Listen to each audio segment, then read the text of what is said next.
bom, obrigado, Carolzinha. Bom dia a todos aqui. Estamos aqui começando esse comitê duplo em parceria aqui, CX e tecnologia, dois assuntos que não tem como avançar em um separado do outro, né? Então, estão muito intrínsecos, muito correlacionados. Eu sou o Rodrigo Tavares, lidero a jornada do cliente da Recarga Pay e também o comitê de CX aqui da MID, né? Movimento Inovação Digital. A gente tem que fazer o rebranding, não podemos aí esquecer de fazer aqui reforçar a nossa transformação. Passo aqui brevemente para o meu parceiro de hoje aqui, o Cato, para dar a saudação e o bom dia dele. Bom dia, pessoal. Primeiramente, obrigado aí, Rodrigo, pelo convite. É um prazer aí poder participar do seu comitê aqui e poder ganhar com alguma informação, com alguma coisa, com alguns insights. Eu sou CTO do Doutor Consulta, meu nome é Guilherme Cato, CTO do Doutor Consulta e lidero também o comitê de tecnologias aqui do MID, tá? E ajudei com muitas frentes também, junto com o time. Muito Vai ser um bom. prazer aí, vamos embora. Vamos nessa, então. Então, pessoal, como é que a gente se organizou aqui? Tá? A gente preparou aqui alguns slides, né? Eu e o Cato, eu vou começar aqui falando, eu vou projetar aqui, né? E a gente se dividiu para falar um pouquinho. Então, nesses próximos aí 15, 20, vamos botar 20 minutos até 9h30, acho que a gente consegue 9h30, 9h35 passar aí os conteúdos, né? Sem passar de maneira breve, mas também sem correr demais. E aí a gente tem, né, uns 25 minutos, 20 aí de discussão, que eu acho que sempre é umas coisas mais ricas aqui do comitê, né? Então vamos para frente. Eu vou aqui compartilhar a minha tela com todo mundo. Vocês já devem estar vendo aí. Está aparecendo, né, pessoal? Só para confirmar. Está, Tá, Rô. boa. Sim. Obrigado por confirmarem. Sempre a gente fica naquele. É o meme do mundo aí, né? Então, aqui vamos lá. Então, gente, nosso tema de hoje aqui é tecnologia em favor da metrificação e jornada inteligente. Então, a gente junta duas pautas importantes, né? Que, como comentei na abertura, experiência do cliente, né? E tecnologia andam realmente muito juntas, né? Tecnologia está em tudo hoje em dia, não tem como. Experiência do cliente vem ganhando, né? Cada vez mais relevância aí no mercado e como estratégia diferenciada para as companhias continuarem entregando grandes resultados. Então, vou passar aqui no início um pouquinho de conceito de métricas, tá? De experiência do cliente, um pouquinho da minha visão sobre isso, como eu gosto de olhar, de estruturar, provocar algumas coisas, e aí o Cato fecha aí, né, com uma parte que ele preparou muito bacana, que é a ponte aí com o que a gente fala, como a tecnologia pode, né, alavancar ainda mais a forma de a gente escutar o cliente, de mensurar, né, e tirar aprendizados, e mais do que só aprender, também ser muito assertivo nas ações que a gente faz. Então, vamos lá, gente. Então, é sobre isso que a gente vai falar hoje, né? Que em Deus a gente confia, os demais tragam dados. Não dá para fazer, né, frase do Deming, não dá para fazer aqui, Deming, meu colega estatístico também, sou estatístico de formação, então a gente não pode falar de experiência do cliente, não pode falar de business, né, gente, sem dados. Experiência do cliente não é uma exceção. E muitas vezes a gente acha que experiência do cliente é um negócio subjetivo, muito emocional. Eu sou partidário de que CX é um negócio pragmático, é método, né? E vou discorrer um pouquinho na sequência. É muito sobre a gente ter dados, e a gente precisa ter cada vez mais do que muitos dados, temos os dados, indicadores corretos, métricas corretas para a gente conseguir fazer uma boa gestão da experiência do cliente. E, claro, tecnologia ajudando bastante e a gente ser cada vez mais ágil, né, e muito mais profundo nessa coleta de informações. Eu trago essa imagem aqui, né, desse slide aqui. Se tivesse um pouquinho mais de tempo, né, como o tempo é corrido, eu abriria aqui no chat para perguntar, né, que bicho vocês estão vendo aqui. Na verdade, quem quiser escrever, até pode escrever no chat, né, que bicho está aparecendo aqui na visão de vocês, né, mas a gente vê aqui, né, claramente, dá para ver dois bichos aqui, um coelho de um lado e um pato, talvez aí, já escutei tudo que é bicho, eu escutei pato selvagem, marreco, pelicano, ganso, né, tudo que é coisa aqui, mas o fato é que tem dois, até o Cato escreveu aqui, né, o coelho que aparece às vezes primeiro, mas para reforçar, né, gente, que a experiência do cliente está muito relacionada à percepção, né, então quem viu o coelho já viu o coelho primeiro, depois você fala, mas também tem um pato, né, quem viu o pato primeiro, então, também tem um coelho. Então, o lado da percepção é um negócio que está na essência de CX, está até aqui na definição de experiência do cliente, né, da Forrester, que é a soma das percepções de todas as interações que o cliente tem com uma marca.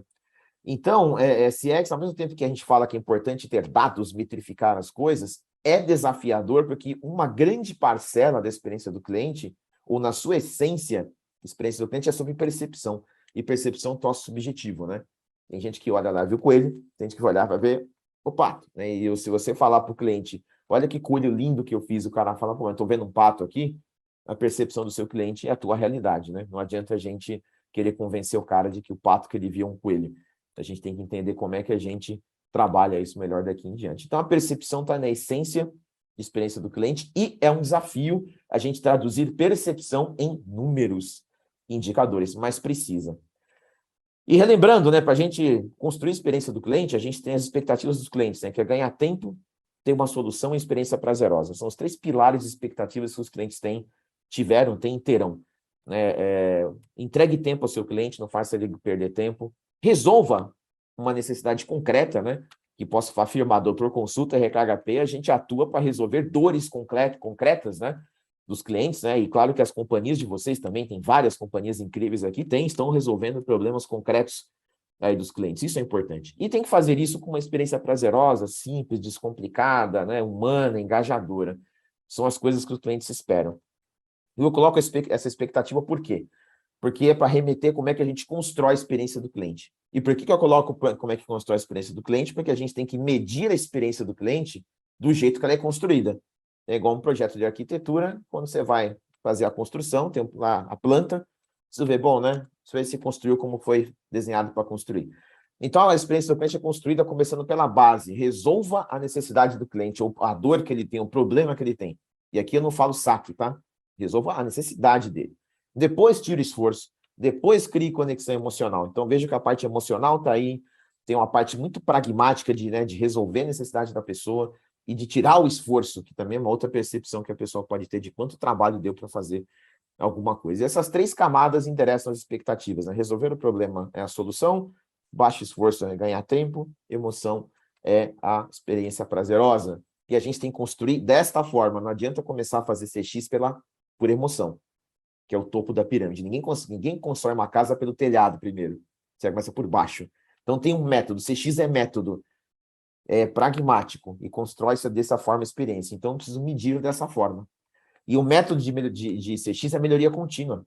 Tem aqui o Caio Zen, né? Melhoria contínua. CX é melhoria contínua, ponto. Melhoria contínua do business, do negócio, do produto e do serviço, por meio da voz do cliente. O cliente é meio. O cliente não é a finalidade. Ele é um meio para a gente melhorar continuamente a nossa empresa, para estar sempre adaptados a ele. Então, por consequência, ele estará encantado. Então, a minha finalidade não é botar sorriso na cara do cliente. Minha finalidade é, pelo cliente, por ele, pelo cliente, por intermédio dele, a gente faz a melhoria contínua da nossa empresa para se adaptar ao cliente continuamente, constantemente. Torna a nossa empresa adaptável, perene nesse contexto. E se é melhoria contínua, não se faz melhoria contínua sem dados, né, gente? Só se melhora aquilo que a gente mede, já diz aqui o Peter Drucker. Então, na sua essência, CX é melhoria contínua, por isso tem que ter métrica. Não se faz CX sem indicadores, né? E avançando um pouco, né, mais um pouco, não adianta também só ter dados, né? Tem o dado, métrica, e não tem a sabedoria. A gente tem que ter o exercício de transformar dado em sabedoria. Não adianta eu só ter dado.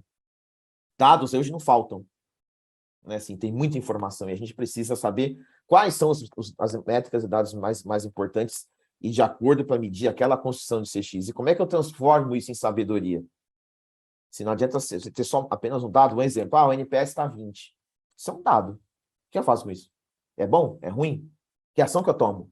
E melhoria contínua sobre causa raiz, o que eu vou fazer com essa informação? Então, um exemplo lúdico aqui de dado e sabedoria, vamos supor que eu tenha 10 tomates, né? Você tem 10 tomates, Rodrigo. Tá, é um dado. Agora eu vou adicionar uma camada de informação. Pô, tomate é fruta. Bacana, tomate é fruta. Eu acho que eu vou fazer, então, suco de tomate e sobremesa, uma bela sobremesa envolvendo tomate, né? Porque com fruta, em geral, a gente faz isso, né? Suco ou sobremesa, né? Embora dê para... Suco de tomate não é muito comum, né? Mas tem gente que gosta de suco de tomate. Daí eu vou colocar uma camada de conhecimento. Rodrigo, olha, tomate é fruta, mas normalmente não usa muito para suco, para sobremesa. Usa para fazer uma salada de entrada, para fazer um molho de uma comida, né? De uma massa, de uma carne, para temperar. Então a sabedoria vai ser como é que eu pego meus 10 tomates e penso em receitas de saladas e de entradas, não fazer suco e salada de sobremesa. Enfim, é assim que você transforma dado em sabedoria, somando, combinando informações e métricas e dados para que chegue numa tomada de decisão inteligente, né? É isso que a gente tem que construir no dia a dia. E a gente tem que ter cuidado com as métricas, indicadores, para a gente não ter as métricas da vaidade. A vaidade é um problema. A gente tem que ter indicadores em CX, em métricas, em CX, que reflitam a verdade do cliente. Reflitam a realidade dele, não a nossa. Eu preciso saber o que ele está sentindo, o que ele está achando, o que ele está vivendo. E não medir coisas que eu fico feliz e não sei se o cliente está feliz, né? Exemplo clássico, né? Nossa, tem uma URA aqui que retém 90% dos clientes, né? Nossa, que legal, né? Reduzir o quadro de funcionários, né? Meu CFO está feliz, o diretor financeiro está pagando jantar todo dia para mim, porque eu reduzi um monte de custo. Só que daí a gente pergunta para o cliente, está resolvendo o seu problema na URA? O cara fala, não. O que adianta ter a retenção de 90%, então? Então, cuidado com as métricas da vaidade. Não é que elas estão inúteis. Elas são importantes, mas elas não refletem, não trazem a verdade do que está acontecendo com a experiência do cliente. A gente também tem que ter métricas que mostrem as nossas falhas. Tá aqui o Homer Simpson, barrigudo de cofrinho, se vendo fortão no espelho. A gente tem que ter indicadores operacionais da cozinha que mostrem as nossas falhas. Falhas de sistemas, bugs, indisponibilidades, quebra de fornecedor. Porque se isso acontecer, o cliente vai sofrer. E não adianta falar para o cliente que eu sou perfeito e lindo, como o Homer está se vendo aqui, que ele sabe que a gente é barrigudo de cofrinho. E não tem problema ser barrigudo de cofrinho, nenhum. A autenticidade é importante numa experiência. Você cria muita confiança. Mas a gente tem que ter os indicadores que mostrem, né, a nossa barriga e o nosso cofrinho. Onde é que tem problema? Onde é que não está legal? Para a gente poder evoluir e melhorar a experiência do cliente cada vez mais. E aí, falando de métricas para acelerar, para chegar para o final aqui e passar para o Cato, a gente tem que ter, na base da pirâmide, eu tenho que medir, tem indicadores que meçam a capacidade de eliminar problemas. Tipo um contact rate, um friction rate, reduzindo a necessidade de entrar em contato. Uma experiência boa é aquela que não tem problemas, né? Não é você ter problema e resolver. Então, a base da pirâmide é sobre você medir sua capacidade de resolver o problema do cliente sem fricções. Então, indicadores clássicos, como taxa de contato e taxa de fricção, né, são interessantes. Né? Os indicadores operacionais estão embaixo, no subsolo da pirâmide, que eu acabei de falar da cozinha, né? Indicador de operação, indicador de produto, disponibilidade de sistemas, de fornecedores. Isso parece que isso não é tão sexy, né? Não é o NPS ali, mas isso é CX. Isso é experiência. Pô, legal. Ô, Rodrigo, legal o teu produto, hein? Pena que ele só funciona segunda, quarta e sexta. Não adianta, né? Preciso ter disponibilidade funcional o tempo inteiro, senão quebra a minha experiência. Então, indicadores operacionais, a excelência operacional é importante. Não existe CX forte sem produto forte. Não dá para focar no cliente e esquecer do produto. O foco tem que ser obsessivo no produto, mas o produto forte pelo cliente e para o cliente. Quando eu vou para o esforço, que é o Google, para mim a referência de esforço zero, né, esforço baixo, você põe qualquer coisa nessa caixinha e responde, né, o esforço do cliente vem ganhando muita força ultimamente. Muita relevância. Não adianta só resolver o problema do cliente. Eu tenho que deixar ele ter menos esforço possível. Ah, resolvi, mas tive que tentar fazer o cadastro 3 vezes. Ah, eu vou no vizinho, que eu resolvo com um cadastro numa tentativa só. Tem que reduzir o esforço. Tem que desenhar o produto e o serviço para que o cliente faça na primeira tentativa. Baixei na primeira tentativa, cadastrei numa tentativa, paguei numa tentativa, recebi numa tentativa. Deu trabalho, vai para o vizinho. Não falta vizinho hoje, hein, gente? Tá cheio de vizinho para ir. E o esforço é zero para testar o vizinho. E o Google é o Olimpo da simplicidade, né? E aqui nasce o indicador, né, que para a referência que eu trago aqui, que é o Customer Effort Score, né? O índice de esforço do cliente, perguntar para o cliente o quão fácil ou quão difícil foi fazer alguma coisa. E o Google nos criou uma encrenca, né? Porque para ser mais difícil que o Google, basta 2 passos, né? Se você tem 2 passos no teu processo, você é o dobro do Google de complexidade. O Google é maravilhoso, mas ele trouxe uma encrenca para todos nós. E o topo da pirâmide, que é o encantamento, a conexão emocional, isso aqui que o Disney falava, né? Faz um negócio tão bem feito que as pessoas vão querer voltar e vão querer recomendar para os outros. Então, né, indicadores do topo da pirâmide, o C7 é um começo, né? A base do topo que eu digo, né? Se o cliente não está nem satisfeito, é um problema. Né? Mas aí surge o NPS, né? Que é indicação, que é recomendação, que é um indicador clássico ali, né? De conexão emocional, de recomendação, de experiência memorável, né? Que todo mundo acho que conhece super bem. Então, a gente precisa escutar o cliente, né? No final é isso, a gente tem que ter métricas de escuta do cliente, e essa escuta, a tecnologia pode nos ajudar muito a escutar mais ativamente, mais proativamente, que o Cato vai falar daqui a pouco, e também escutar com mais, né, com uma amplitude muito grande em todos os nossos pontos de contato. Eu preciso ouvir o cliente. Quando ele entra em contato comigo, eu estou escutando, porque o motivo que ele entrou em contato, quando tem uma fricção ali, caiu um sistema, eu também sei qual é o motivo da fricção. Quando eu pergunto para ele se ele está satisfeito, se ele teve esforço, se ele está encantado, né, se ele vai realmente recomendar, então eu preciso escutar o cliente, mas traduzir isso em indicadores, de maneira muito proativa. E tem também uma dimensão importante que são as pessoas, né? Essa máscara aqui que eventualmente cai quando despressuriza uma cabine de avião, né, que a tripulação, né, em todo voo orienta, né, olha, se acontecer isso, vai cair uma máscara. E existe, né, uma recomendação importante sobre essa máscara, né? Primeiro você coloca em você, depois você põe no outro. Então, primeiro você cuida de você, depois você cuida do outro. É uma lei da vida isso, para começar. Você tem que estar bem para cuidar de alguém. Fato, né? Isso vale para CX. Primeiro cuida do seu time e ele cuida do cliente. Experiência do colaborador, Employee Experience, Employee NPS, Employee Effort Score, tudo isso são outras métricas importantes. Põe numa pesquisa de clima essa pergunta do NPS, põe numa pesquisa Pulse de RH, uma pesquisa de esforço do colaborador, o quão difícil é resolver o problema do cliente, o quão difícil é encantar o cliente, o quão difícil é usar esse sistema, o quanto você recomenda essa empresa para trabalhar com um amigo, um familiar, com base na tua experiência de trabalhar aqui. Isso é muito importante. A experiência do colaborador é fundamental. E agora, fechando aqui, tudo isso se amarra, tá? Eu gosto desse templo dos indicadores de CX, que é uma forma que eu resumo tudo que a gente viu até agora, né? Que eu não sou engenheiro, eu sou estatístico, mas gosto de uma construção, pirâmide, templo e tal, né? Então, nós temos aqui o telhado da casa, né? Do templo, que é esse efeito uau, que é o que todo mundo vê, né? A gente vê de longe, você vê o telhado da casa, né? Ô, que telhado bonito aquela casa, cobertura legal, né? Então, o efeito uau é aquilo que todo mundo, que o cliente vê, né? Mas embaixo do efeito uau, do encantamento, tem uma estrutura para isso acontecer. Tem as 3 lajes que estão aqui, né? Net Promoter Score, Customer Effort Score e taxa de contato fricção, os macroindicadores de CX. E essas 3 lajes conversam com a pirâmide, né? Net Promoter Score no topo, Customer Effort Score no meio do esforço e a taxa de contato fricção na base, resolver a necessidade do cliente. Só que essa laje não para em pé sozinha, tem que ter os indicadores embaixo, KPIs micro, que aí vai variar de um business para outro, de uma empresa para outra, de um momento para outro na mesma empresa. Pode ter indicador operacional, tempo de onboarding, ticket, churn, TMA, TME, que mais? Pode até um C7 pode entrar aí com um microindicador. Você pode ter funil de conversão de vendas, tempo para aprovar proposta, número de quantidade de bugs, disponibilidade de sistema, SLA com fornecedor, vai variar. Os de cima, para mim, são canônicos, mas esses microindicadores, eles variam para o teu business e para vários momentos do seu business. E na base de tudo, lá na fundação, Employee Effort Score e Employee NPS, o EX. Porque se a base não tiver boa, a casa cai. Se o seu time não estiver encantado, se não estiver bem dentro de casa, a casa inteira cai.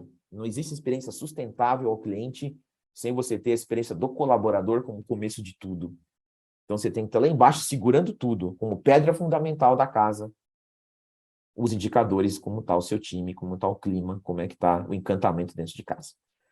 Então, só um lembrete aqui que eu deixo de recado também, antes de, né, tem mais um só depois para passar para o Cato, cuidado, é muito comum a gente gerenciar indicadores em vez de gerenciar a experiência e o problema. O indicador tem que nos ajudar a gerenciar a experiência e não a gente servir indicadores. Eu não sirvo o NPS. O NPS me ajuda junto com outras métricas, então não tem bala de prata, com outras métricas, a eu entender melhor o problema, pegar os dados, chegar na sabedoria e tomar uma melhor decisão da melhoria contínua que eu fiz. Então não se gerencia indicador, se gerencia o problema, a experiência, e os indicadores te ajudam a fazer isso melhor. E tá, né, última provocação aqui, né, temos aqui o Leonardo DiCaprio no Lobo de Wall Street, a gente tem que medir o retorno também de tudo isso, né, o famoso retorno da experiência do cliente, que até vale uma outra discussão à parte, tá? Né, que quanto é que está de resultado, nem impactar o business, nem para impactar o negócio que eu falei, né? Então a gente tem que medir quanto é que está de resultado. Não sou um ONG, a gente está fazendo isso para gerar mais business, então quanto é que está de resultado? Quanto é que um detrator é pior que um promotor em termos de produtos, receitas? Quando eu eliminei um atrito, quanto eu trouxe de eficiência? Então tem que medir o resultado, a gente tem que ser ter uma postura de profissional de business, de impacto no negócio. Não somos operacionais, nós somos realmente, como toda área de uma empresa tem que ser, negócios. A gente tem que mostrar o impacto que isso traz. E como transição aqui para o Cato, eu passo para ele, a gente vai falar, e ele vai falar agora alguns pontos importantes, que é uma tendência que a gente também vai vendo cada vez mais. E eu estava conversando com ele esses dias, e assim, a gente não pode ser reativo também, só escutar o cliente. Eu tenho que usar a tecnologia para ser mais proativo. Como é que eu consigo ser mais proativo, né? Muitas vezes eu não preciso ficar esperando as coisas acontecerem, né? Então, eu vou dar muito spoiler aqui para não roubar aqui a cena dele. Cato, passo para você, tem aqui o seu conteúdo e à medida que você quiser que eu avance aqui os slides, você me avisa, tá? Então, te passo a palavra aí. Bom, Rodrigo, primeiro, obrigado aí pelo conteúdo. Sempre bom aprender, né, os conceitos, né? A gente, de certa forma, está muito conectado. Tecnologia, né? Está muito conectado com... Eu estou muito conectado com a rede de Customer Experience do Doutor Consulta. E é bom entender cada vez mais os conceitos aplicados e achei interessantíssimo o que você colocou aqui, tá? Ficou muito bom. Aliás, você já me passou os slides, eu vou até passar para a minha ali do Doutor Consulta. A gente vai falar aqui de um assunto que eu acho que é muito desejado por todos nós, né? Como é que a gente vai ser proativo com CX, com o uso de tecnologia, com ou sem uso de tecnologia, né? Uma coisa almejada por todos nós, tá? Eu já trabalhei em algumas empresas, essa inclusive que eu estou, que é muito focado em experiência e satisfação do cliente, do paciente, no caso. É muito bom, a gente é muito bom nisso, né? Pô, em outras empresas, mas nesse caso aqui específico que eu estou agora, a gente tem uma população um pouco mais carente.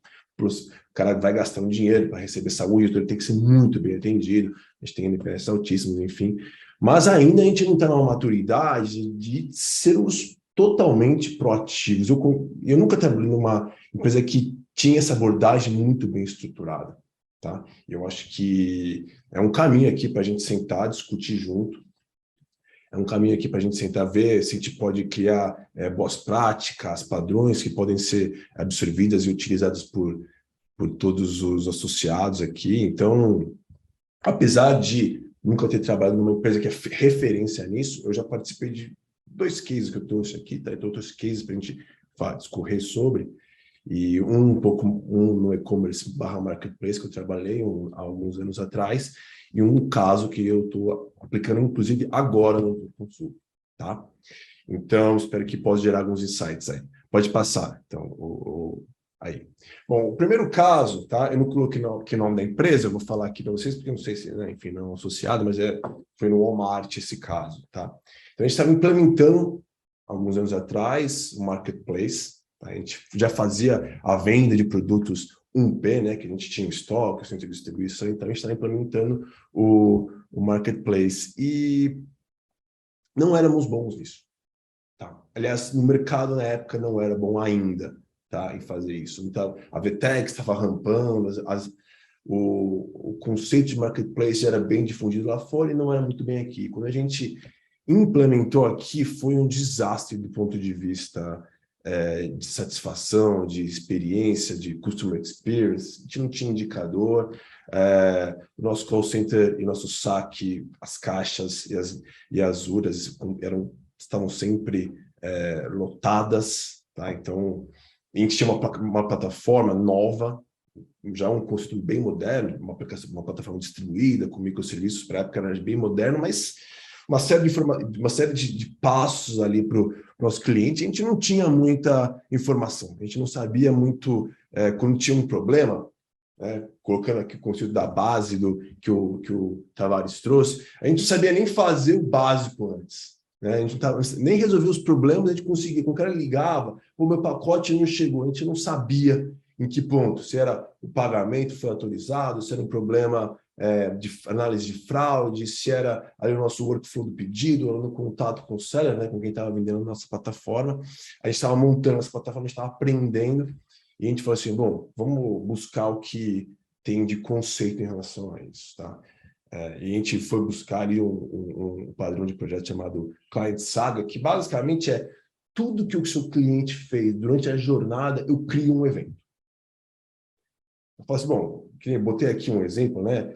Bom, meu cliente visitou o site, buscou o produto, colocou no carrinho de compras, mas é muito mais granular que isso, né? Dentro desses eventos aqui tem sub-eventos, né? Então, o cliente, ele visitou o site, eu já tenho ali todas as informações que ele navegou no site, né? Bom, ele buscou esse produto, ele saiu, depois ele foi nesse, depois ele colocou no carrinho, ele tirou todas essas operações quando o cliente ligava no call center, a PA tinha essas informações numa timeline.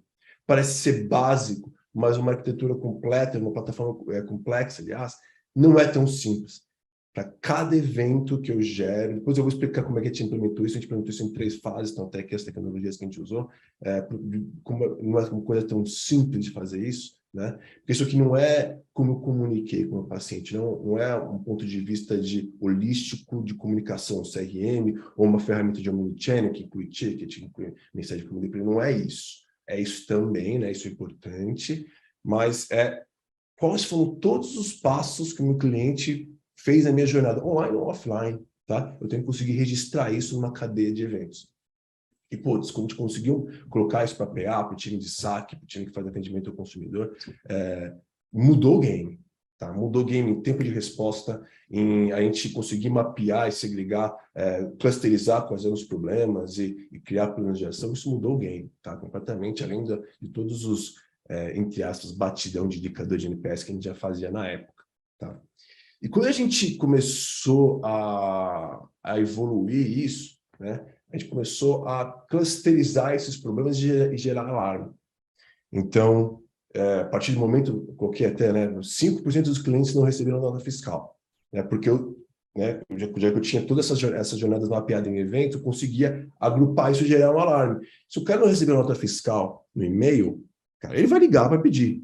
Né? Se ele precisa do reembolso, se ele precisa, sei lá, fazer algum tipo de declaração, ele vai ligar para pedir. Isso vai tirar atendimento na URA, o cara fica puto de não ter recebido e gera um custo ali de PA para atender esse cara. Então, foi um jeito que a gente conseguiu ali, depois de uma certa maturidade, isso foi um projeto grande, que levou algum tempo a ser implementado, mas depois de uma certa maturidade, já gerava alarme, já conseguia ser proativo em cima disso, né? A gente tinha um dos nossos grandes problemas era, a gente estava implementando o Marketplace na época, era o contato com o seller, né? Então, tinha seller que não tinha integração via API, ele cadastrava o estoque dele lá, e às vezes ele já tinha consumido o estoque dele na loja dele, no meu Marketplace, eu estava vendendo e ele não tinha atualizado o estoque.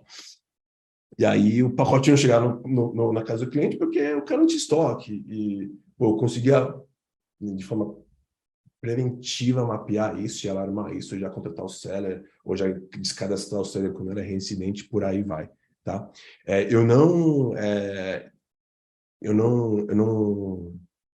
Depois dessa experiência, foi um projeto grande, eu nunca mais implementei esse projeto de forma tão estruturada como implementei no Walmart e em outras companhias, mas esses pequenos conceitos eu apliquei de uma forma um pouco de menor escala em todas as companhias, porque ele funciona até hoje, todas as grandes plataformas, né?